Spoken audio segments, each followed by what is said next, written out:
నీ తండ్రి కనుదృష్టి నీ మీద ఏలుబడి చేస్తుంది. ఆయన నిన్ను పరీక్షిస్తున్నాడు కనుక నువ్వు ప్రతి చోట చాలా జాగ్రత్తగా ఉండాలి. మీకు ఇంకొక విషయం చెప్పిన, ఇప్పుడు మనం చదువుతున్న ఆ 22వ అధ్యాయం మత్తయి వార్త చివరి భాగం 14వ చివరి వచ్చిన అంటాడు, కాగా పిలువబడిన వారు అనేకులు ఉన్నారు.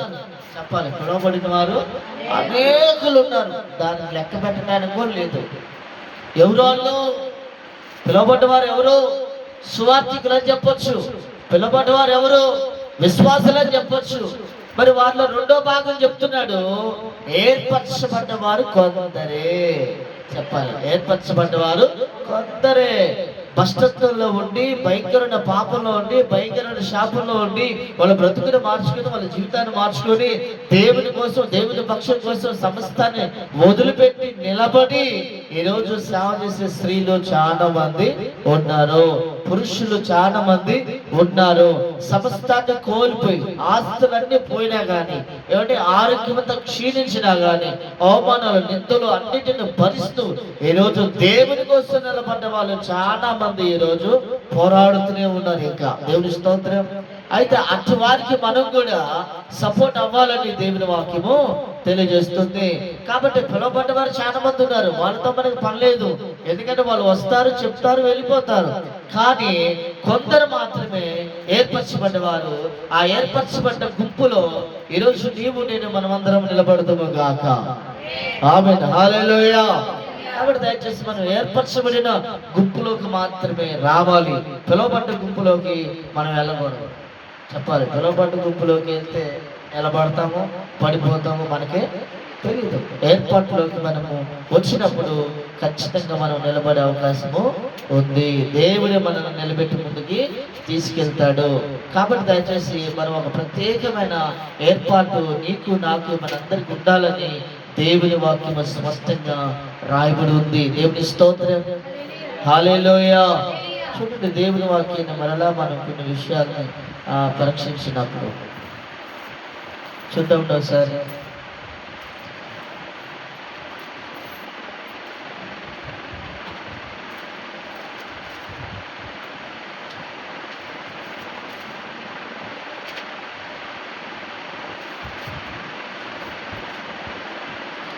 మత్తయి వార్త 13వ అధ్యాయం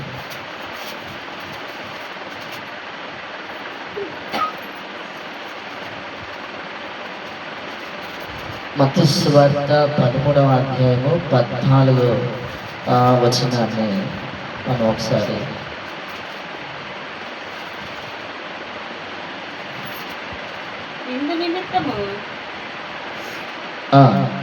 నేను ఉపమాన రీతిగా బోధించుచున్నాను.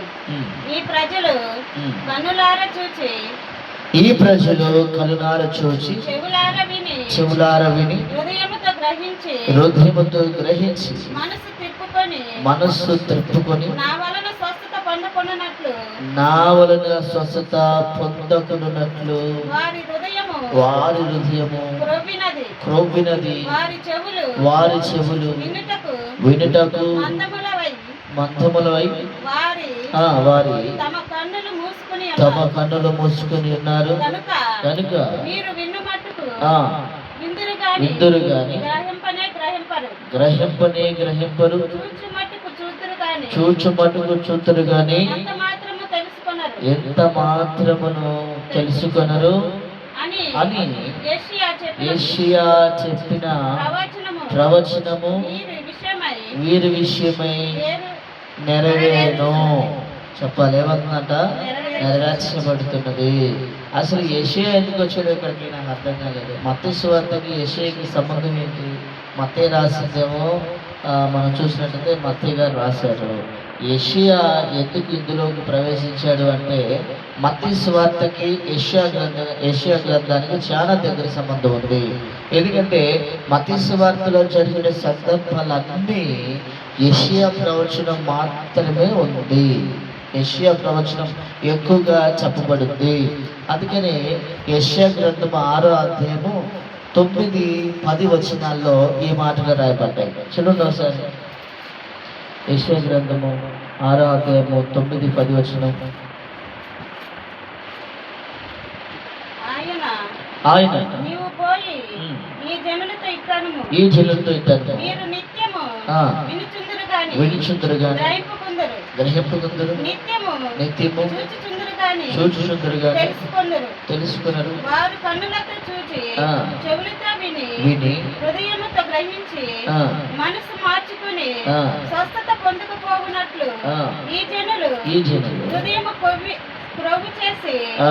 వారి చెవులు ఉమ్. మందపరిచి మందపరిచి వారి కన్నులు వారి కన్నులు ఊహించుకొనమని ఆ. చెప్పెను. చెప్పాను. దేవుని స్తోత్రం. అసలు ఎవరి గురించి మాట్లాడుతున్నాడు అని మనం చూస్తే ఇక్కడ ఇశ్రాయేల్ ప్రజల గురించి మాట్లాడుతున్నాడు. ఎవరి గురించి అంటే ఇశ్రాయేల్ ప్రజల గురించి మాట్లాడుతున్నాడు. ఇశ్రాయేల్ ప్రజలు చాలా మంది లక్ష్య పెట్టలేదు. వాళ్ళు ఏం చేశారంటే ఇనుమటుకు విన్నారు కానీ వారు లక్ష్యం చేయలేదు. చూడండి, ఈరోజు చాలా మంది మనం చూసినట్టయితే ఇశ్రాయేల్ ప్రజల్లాగా మనం ఎప్పుడు ఉండకూడదని దేవుని వాక్యము చెప్తుంది. ఈ ప్రజలు అంటే ఎవరు? ఇశ్రాయేల్ ప్రజలు. ఇశ్రాయేల్ ప్రజలు కన్నులారా చూశారు. చెప్పారు, ఏం చూశారు? కన్నులారా చూశారు. కన్నులారా ఏం చూశారు? ఆయన్ని హింసించడం చూశారు, ఆయన్ని కొట్టడం చూశారు, ఆయన సిలివేయడం చూశారు, ఆయన సమాధులు పెట్టడం చూశారు, ఆయన తిరిగి లేవడం చూశారు, ఆయన ఆ శిష్యులందరికీ కనపడటం చూశారు. కానీ వాళ్ళకి ఏం రాలేదు, మార్పు అనేది రాలేదు. రెండు, ఆయన్ని దేవుడిగా అంగీకరించలేదు. దేవుని కుమారుడిగా అంగీకరించారు కానీ దేవుడిగా అంగీకరించలేదు. అయితే ఇక్కడ ఒకసారి మనం గమనించినట్టయితే ఈరోజు మనం కూడా అలాగే ఉన్నామా? కన్నులారా చూస్తున్నాం. ఏం చూస్తున్నాం? కన్నులారా మనం ఎక్కువ శాతం ఏం చూస్తున్నాం అంటే దేవుని వాక్యం పొద్దున లేవగానే ఒక అధ్యాయము 2 అధ్యాయాలు కంపల్సరిగా చదువుతాం. చదివేటప్పుడు మనం ఆ లేఖనాన్ని పరిశీలిస్తున్నప్పుడు మనకి మనలో ఉన్న మైనస్, మనలో ఏదైతే తప్పు ఉందో, మనలో ఏదైతే పొరపాటు ఉందో, మనలో ఏదైతే ఆటంకం ఉందో, మనలో ఏదైతే దేవుడికి నచ్చని విషయం ఉందో అది కన్నులారా చాలా స్పష్టంగా మనకి కనపడుతుంది. ఈరోజు బైబిల్ చదవటం కాదు, బైబిల్ చదువుతూ మనలో ఉన్న తప్పిదములు బైబిల్ గ్రంథంలో ఎప్పుడైతే కనపడతాయో దాన్ని వెంటనే సరి చేసుకోవాలి. అసలు మనం ఎందుకు ఆశీర్వదించబడకుండా, దీవించబడకుండా, ఇంకా మేలు పొందకుండా చాలా మంది ఎందుకుంటారు అంటే వాళ్ళు చదువుతారు కానీ దాని ప్రకారం చెప్పాలి. చూస్తారు, చదివేటప్పుడు ఏం చేయాలి? కళ్ళారా చూడాలి. చూస్తాం కదా చదివేటప్పుడు. అప్పుడు దాని అర్థం ఏంటి? దేవుడికి ఇష్టం లేని విషయం ఒకటి అక్కడ వద్దు, నువ్వు చదువుతున్నావు దాన్ని, అది నీలోనే ఉంది అనుకోండి. దాన్ని అప్పుడు ఏం చేయాలి? వెంటనే దేవుడి కూడా ఒప్పుకొని విడిచిపెట్టాలి. బైబిల్లో తప్పు పట్టాలని చదివిన వాళ్ళందరూ కూడా మహాజ్ఞానులయ్యారు. దేవుని యొక్క వాక్యంలో పండితులయ్యారు, భయంకరమైన బలవంతులయ్యారు. బైబిల్ తప్పుగా చూపించడానికి చదివారు బైబిల్. కానీ ఆ వాళ్ళల్లో ఉన్న తప్పులన్నీ కూడా బైబిల్ బయట వేసింది. అయితే వారు ఈరోజు గొప్ప గొప్ప సాగులయ్యి బలమైన పరిచర్యని జరిగిస్తున్నారు. ఈరోజు మనం కూడా గమనించాలి, ఇశ్రాయేల్ ప్రజల వల్లే మనం ఉండకూడదు. వారు కన్నులారా చూశారు, అంటే చెవులారా విన్నారు. కన్నులారా చూసి చెవులారా విన్నారు. కన్నులారా దేవుని వాక్యం మనం చదువుతూ చూస్తున్నాం, సాక్ష్యాలు చూస్తున్నాం, అద్భుతాలు చూస్తున్నాం, ఆశ్చర్యకారాలు చూస్తున్నాం. అయినా మార్పు లేదు చాలా మందిలో. రెండవ వింటున్నారు, దేనిగా చెవులారా వింటున్నారు, కానీ ఎటువంటి ప్రయోజనము లేదు. ప్రయోజనము లేకపోతే ఏమిటి? నిశ్చయముగా చాలా ప్రమాదం జరిగే అవకాశము ఉంటుంది. హృదయంతో వారు ఏం చేశారంట? చెప్పాలి, ఏం చేశారు? గ్రహిస్తున్నారా? దేవుడు నాతోనే మాట్లాడుతున్నాడు, నేను మార్చుకోవాలి, ఇది దేవుడికి ఇష్టం లేనిది, ఇది నాలో పనిచేస్తుంది, దీన్ని నేను వదిలిపెట్టాలి. దేవుడికి ఇష్టం లేని విషయాలు నాలో చాలా ఉన్నాయి, వాటన్నిటిని వదిలిపెట్టాలి, దేవుడి కోసం నిలబడాలి, దేవుడి పక్షాన నిలబడాలి అని ఈరోజు హృదయంతో గ్రహిస్తున్నావా? ఈరోజు చాలా మంది మనసు త్రిప్పుకొని, దేని విషయంలో మనసు త్రిప్పుకొని వినట్లేదు, వింటున్నట్టుగా ఉంటున్నారు కానీ చాలా మంది వినట్లేదు. కొందరే ఉన్నారు, నాకు తెలిసి 100లో 10% మాత్రమే దేవుని వాక్యానికి విలువించి గౌరవించి దేవుని వాక్య ప్రకారంగా నడిచేవాళ్ళు 10% మాత్రమే ఉన్నారు 100లో. మిగతా 90% ఏదో ఆదివారం వెళ్ళాం వచ్చాం అయిపోయింది, శుక్రవారం వెళ్ళాం వచ్చాం అయిపోయింది, అయితే ఇక్కడున్న మనలో అటువంటి వారు ఎవరు ఉండకూడదని నేను ఆశిస్తున్నాను. దేవుని స్తోత్రం. మనమంతా కూడా దేవుని వాక్యానికి విలువ గౌరవం ఇవ్వాలి. ఆ వాక్యానికి మనం కట్టుబడాలి. నిశ్చయముగా మనసు త్రిప్పుకొని వారంతా స్వస్థత కూడా పొందడానికి ఇష్టపడరు. అంటే వారి జీవితాల్లో మార్చుకోవడానికి వాళ్ళు ఇష్టపడరు. అలా మనం ఉండకూడదు. నిశ్చయముగా మన యొక్క జీవితాన్ని మనము మార్చుకునే వారిగా ఉండాలని దేవుని వాక్యము చెప్తుంది. కొవ్వు అడ్డు వచ్చింది అంటే దాని అర్థం ఏంటి? ఇక్కడ దేవుడు తిడుతున్నాడా బెత్తలాడుతున్నాడా? ఇప్పుడు మీకు అర్థమే బాగా మాట చెప్పాలి. తప్పుగా అనుకోడు అంటేనే అది కూడా. ఇప్పుడు సపోజ్ మా వాడు ఉన్నాడు, ఓ పని చేత చెప్పంగానే చేయలేదు, ఏమంటా? ఏంట్రా నీకు అంత కొవ్వు పట్టిందా? చెప్పిన వాటినవా? నీ కొవ్వు దించుతా. అవునా? నీకు అంత అహంకారం ఏంటి? అంత కొవ్వు ఏంట్రా? ఇక్కడ దేవుడు కూడా అదే చెప్తున్నాడు. వాళ్ళకి ఏమంట వచ్చిందంట? కొవ్వు పట్టింది. ఎవరికి? ఇశ్రాయేలు ప్రజలకు. దేవుడిని ధిక్కరించేవారు అంటే యూదా మతస్థులు, పరిసయ్యులకి, సద్దుకాయులకి, వీళ్ళందరికీ కొవ్వు పట్టి వారు ఏకానికి యేసు ప్రభువు వారి మీద తప్పు చూపించడానికి ప్రయత్నం చేశారు. కానీ ఆ వాక్యం విని వారి జీవితాన్ని సరి చేసుకున్నది మాత్రం లేదు. కాబట్టి దయచేసి ఈ మాటను మనం గమనించినట్లయితే ఖచ్చితంగా మనము ఎవరిని సరి చేసుకోవాలి. కళ్ళతో చూసిన దాన్ని ఏంటి మనం సరి చేసుకోవాలి. చెవులతో విన్నప్పుడు సరి చేసుకోవాలి. హృదయంతో మనం అర్థం చేసుకొని నిశ్చయముగా మన యొక్క అలవాట్లన్నింటినీ, తలపులన్నింటినీ, ఊహలన్నింటినీ, ఆలోచనలన్నింటినీ మార్చుకొని ప్రభుకి ఇష్టంగా మనము బ్రతకాలి. ఎందుకంటే అలా కనుక మనం చేయకపోతే, అలా కనుక మనం నడవకపోతే ప్రమాదంలో పడే అవకాశము ఉంది. నేను మళ్ళీ చెప్తున్నాను, ప్రమాదంలో పడే అవకాశము ఉంది. చాలా మందికి అర్థం కావట్లేదు. ఎలాగున్నారంటే నార్మల్గా ఉన్నారు. ఎప్పటి నుంచో వస్తుంది ఇది, ఎప్పటి నుంచో.